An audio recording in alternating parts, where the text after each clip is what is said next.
Early morning ಎದ್ದು ಈ ರೀತಿ ಬಾಗಿಲಿಗೆ ರಂಗೋಲಿ ಹಾಕ್ಕೊಂಡು, ಹಾಗೆ ಹೂಗಳನ್ನ ಕುಂಕುಮ ಅರಿಶಿನ ಎಲ್ಲ ಇಟ್ಕೊಂಡು, ಹಾಗೆ ತುಳಸಿ ಕಟ್ಟೆಗೆ ತುಳಸಿ ಗಿಡಕ್ಕೂ ಕೂಡ ಅರಿಶಿನ ಕುಂಕುಮ ಎಲ್ಲ ಇಟ್ಟು ರಂಗೋಲಿ ಹಾಕ್ಕೊಂಡು ಈ ರೀತಿ ರೆಡಿ ಮಾಡ್ಕೊಂಡಿದ್ದೆ.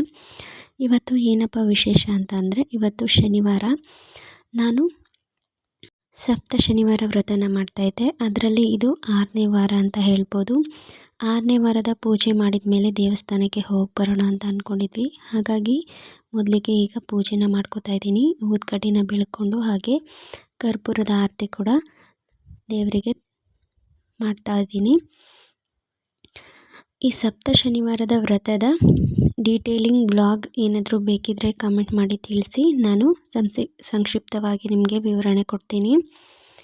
ಈಗ ನಂದು 6ನೇ ವಾರದ ಸಪ್ತ ಶನಿವಾರ ವ್ರತದಲ್ಲಿ 6ನೇ ವಾರದ ಪೂಜೆ ನಡೀತಾ ಇದೆ. ಇದಾದ ನಂತರ ದೇವಸ್ಥಾನಕ್ಕೆ ಹೋಗಿ ದೇವರ ದರ್ಶನ ಮಾಡಿಕೊಂಡು ಆಶೀರ್ವಾದ ತಗೊಂಡು ಬರೋಣ ಅಂತ ಅಂದ್ಕೊಂಡಿದ್ವಿ. ದೇವರಿಗೆ ಈ ರೀತಿ ತುಳಸಿ ಹಾರ, ಗುಲಾಬಿ ಹಾಗೆ ಸೇವಂತಿಗೆ ಇಟ್ಟು ರಂಗೋಲಿ ಹಾಕಿ, ಈ ರೀತಿ 7 ದೀಪಗಳು ಅಕ್ಕಿಯಲ್ಲಿ ಪುಡಿ ಮಾಡಿಕೊಂಡು ಅದನ್ನು ಉಂಡೆ ರೀತಿ ಮಾಡಿ ಅದಕ್ಕೆ ಎಣ್ಣೆ ಹಾಕಿ ಬತ್ತಿ ಹಾಕಿ ಈ ರೀತಿ ದೀಪಗಳನ್ನ ಹಚ್ಚೋದ್ರಿಂದ ನಮ್ಮ ಇಷ್ಟಾರ್ಥಗಳು ಏನಿರುತ್ತೆ ಅದೆಲ್ಲ ನೆರವೇರುತ್ತೆ ಅಂತ ಒಂದು ನಂಬಿಕೆ. ಹಾಗಾಗಿ ನನಗೂ ಕೂಡ ಪರ್ಸ್ನಲಿ ತುಂಬ ಒಳ್ಳೆಯದಾಗಿದೆ. ಹಾಗಾಗಿ ನಾನು ಈ ವ್ರತನ ಕಂಟಿನ್ಯೂ ಮಾಡ್ಕೊಂಡು ಹೋಗ್ತಾ ಇದ್ದೀನಿ. 7 ಶನಿವಾರ ವ್ರತ ಆದ ನಂತರ 8ನೇ ಶನಿವಾರದ ವ್ರತ ಕೂಡ ಕಂಪ್ಲೀಟ್ ಆದಮೇಲೆ ಇನ್ನೂ ನಮಗೆ ಪೂರ್ಣ ಫಲ ದೊರೆಯುತ್ತೆ ಅಂತ ಹೇಳ್ಬೋದು. ಈಗ ಪೂಜೆ ಎಲ್ಲ ಮುಗೀತು. ದೇವರಿಗೆ ಅಷ್ಟೋತ್ತರಗಳನ್ನು ಹೇಳ್ಕೊಂಡು, ದೇವರ ಮಂತ್ರಗಳನ್ನ ಹೇಳ್ಕೊಂಡು ಗುಲಾಬಿಯಲ್ಲಿ ದೇವರಿಗೆ ಅರ್ಚನೆಯನ್ನು ಮಾಡ್ಕೋತಾ ಇದ್ದೀನಿ. ಇದಾದ ನಂತರ ಮಕ್ಕಳು ನಾವು ಎಲ್ಲ ಕೂಡ ರೆಡಿಯಾಗಿ ಕಾರ್ಯಸಿದ್ಧಿ ಆಂಜನೇಯ ಟೆಂಪಲ್ಗೆ ಹೋಗೋಣ ಅಂತ ಅಂದ್ಕೊಂಡಿದ್ವಿ. ಕಾರ್ಯಸಿದ್ಧಿ ಆಂಜನೇಯ ಟೆಂಪಲ್ ಒಳಗಡೆನೆ ವೆಂಕಟೇಶ್ವರ ಸ್ವಾಮಿ ಆಲಯ ಕೂಡ ಇದೆ. ಹಾಗೆ ವೆಂಕಟೇಶ್ವರ ಸ್ವಾಮಿ ದರ್ಶನ ಕೂಡ ಮಾಡ್ಕೊಂಡು ಬರೋಣ ಅಂತ ಅಂದ್ಕೊಂಡಿದ್ವಿ. ಹಾಗಾಗಿ ಮಕ್ಕಳನ್ನು ಈ ರೀತಿಯಾಗಿ ರೆಡಿ ಮಾಡಿದ್ದೆ. ನಾನು ಕೂಡ ಈ ರೀತಿಯಾಗಿ ರೆಡಿಯಾಗಿದ್ದೆ. ಈಗ ನಾನು, ಮಕ್ಕಳು ಮತ್ತು ನಮ್ಮ ಮನೆಯವರೆಲ್ಲ ಹೊರಡೋಣ ಅಂತ ಅಂದ್ಕೊಂಡ್ವಿ.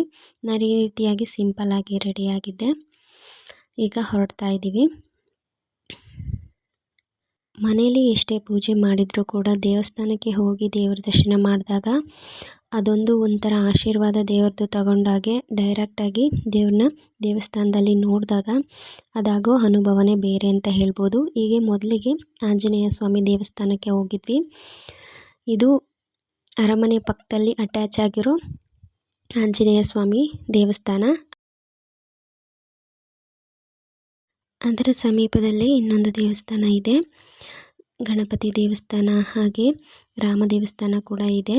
ಅದನ್ನೆಲ್ಲ ದರ್ಶನ ಮಾಡಿಕೊಂಡು ಈಗ ಮನೆ ಕಡೆಗೆ ಹೋಗೋಣ ಅಂತ ಹೊರಟಿದ್ದೀವಿ. ಈಗ ಮೈಸೂರಿನ ಒಂದು ಆರ್ಚ್ ಏನಿದೆ, ಈ ರೀತಿಯಾಗಿ ಒಂದು ಸರ್ಕಲ್ ಏನಿದೆ, ಅದು ನೋಡೋದೇ ಒಂದು ಖುಷಿ ಅಂತ ಹೇಳ್ಬೋದು. ಹಾಗೆ ಇಲ್ಲಿಂದ ಹೊರಟು ಸೀದಾ ಕಾರ್ಯಸಿದ್ಧಿ ಆಂಜನೇಯ ದೇವಸ್ಥಾನಕ್ಕೆ ಹೋಗೋಣ ಅಂತ ಮತ್ತೆ ಬೈಕಲ್ಲಿ ಹೋಗ್ತಾ ಇದ್ದೀವಿ. ಈಗ ಕಾರ್ಯಸಿದ್ಧಿ ಆಂಜನೇಯ ಟೆಂಪಲ್ ಹತ್ರ ಬಂದ್ವಿ. ಹೊರಗಡೆಯಿಂದ ಈ ರೀತಿಯಾಗಿ ಕಾಣಿಸುತ್ತೆ. ಇದರ ಪಕ್ಕದಲ್ಲೇ ಬೋನ್ಸಾಯಿ ಗಾರ್ಡನ್ ಮತ್ತು ಪಕ್ಷಿಗಳೆಲ್ಲ ಇದೆ. ಅದಕ್ಕೆ ಹೋಗೋರು ಕೂಡ ಆ ಕಡೆ ಹೋಗ್ತಾರೆ. ಈಗ ದೇವಸ್ಥಾನದ ದರ್ಶನ ಎಲ್ಲ ಮಾಡಿಕೊಂಡು ಅಲ್ಲೆಲ್ಲ ಫೋಟೋ ಮತ್ತು ವೀಡಿಯೋಗೆಲ್ಲ ಅವಕಾಶ ಇರಲಿಲ್ಲ. ಹಾಗಾಗಿ ನಾನು ಡೀಪಾಗಿ ಅಂದರೆ ಒಳಗೆ ಫೋಟೋಸ್ ವೀಡಿಯೋಸ್ ಏನೂ ಮಾಡ್ಕೊಳಕ್ಕಾಗಲಿಲ್ಲ. ಜಸ್ಟ್ ಹೊರಗಡೆಯಿಂದ ಫೋಟೋಸ್ ತಕ್ಕೊಂಡು ವೀಡಿಯೋಸ್ ಮಾಡಿಕೊಂಡು ಈಗ ಮನೆ ಕಡೆಗೆ ಹೊರಡೋಣ ಅಂತ ಹೊರಡ್ತಾ ಇದ್ದೀವಿ. ಈಗ ಟೈಮ್ ಕೂಡ ಮಧ್ಯಾಹ್ನ ಆಗಿತ್ತು. ಮಕ್ಕಳಿಗೆ ಕೂಡ ತುಂಬ ಹೊಟ್ಟೆ ಹಸಿವಾಗಿದ್ದರಿಂದಾಗಿ ಅಲ್ಲೇ ಊಟ ಮಾಡಿಕೊಂಡು ಬರೋಣ ಅಂತ ಅಂದ್ಬಿಟ್ಟು ಸ್ವಲ್ಪ ಅನ್ನ ಸಾಂಬಾರು ಮತ್ತು ದೋಸೆನ ಇಸ್ಕೊಂಡಿದ್ವಿ. ಇದು ಪಂಚವಟಿ ಅಂತ ಒಂದು ಹೋಟೆಲ್ ಆಗಿತ್ತು. ಟೇಸ್ಟ್ ಅಂತೂ ತುಂಬಾ ಚೆನ್ನಾಗಿತ್ತು. ನೀವು ಕೂಡ ಹೋದಾಗ ಒಂದು ಸತಿ ಟ್ರೈ ಮಾಡಿ ಅಂತ ಹೇಳ್ತೀನಿ. ಈಗ ಸೀದಾ ಮನೆ ಕಡೆಗೆ ಹೊರಟು ಈಗ ಮನೆ ಹತ್ರ ಹೋಗ್ತಾ ಇದ್ದೀವಿ. ಇದು ಇವತ್ತಿನ ಒಂದು ಶಾರ್ಟ್ ಆ್ಯಂಡ್ ಸ್ವೀಟ್ ಆದ ವ್ಲಾಗ್ ಆಗಿತ್ತು. Hope you like this video. Thanks for watching.